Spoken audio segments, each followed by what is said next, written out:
when it comes to marketing and like this idea of lead gen tactics for multifamily, you and I find myself on the same page with you. I mean, I've been a follower of yours online with some of the content that you've been putting out for quite a while, and I feel like we speak the same language. What you put up, I'm always often shaking my head like, yes, he gets it.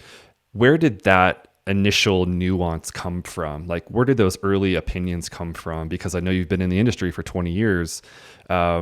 How did that start? Where did those begin from? Yeah. So, and by the way, I would echo what you just said, and same for you. You're putting out some incredible content that I love to. I learn from you. So thank you for that. So, Thank you. um, but yeah. So it was just honestly learning from doing. Right. I think my initial approach to marketing on the lead gen side, we were an early adopter of things like Google Ads very early on, and other things that you could really take an analytic approach to marketing into creating lead gen or demand gen, or early on, really just testing and iterating. That was where my actually kind of my numbers sort of mindset came in. So you could really dive in and like look at some real sort of, this is more of a science than the art of marketing, so to speak. And Yeah. that's really my foray into really doing marketing. We started early. We started generating leads, doing a lot of AdWords around for properties and for generating leads for buyers and sellers at the time.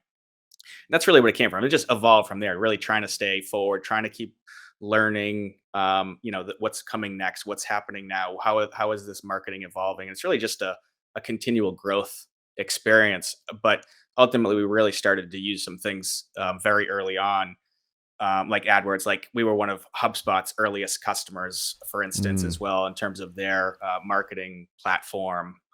So those types of things, we always try to be sort of early adopters and really looking what's coming next. We might have been the first, if not the first, to do like full Matterport 3D tours in Boston area. So a Oh, lot of cool. those things that we were really trying to stay on the forefront of, and always testing and iterating and looking at what's next. That we have to incorporate every single thing, but it's important to kind of, I use, it's a sort of a hockey term, but you said keep your head on a swivel and really like looking around the marketplace. What's coming next? What can we use?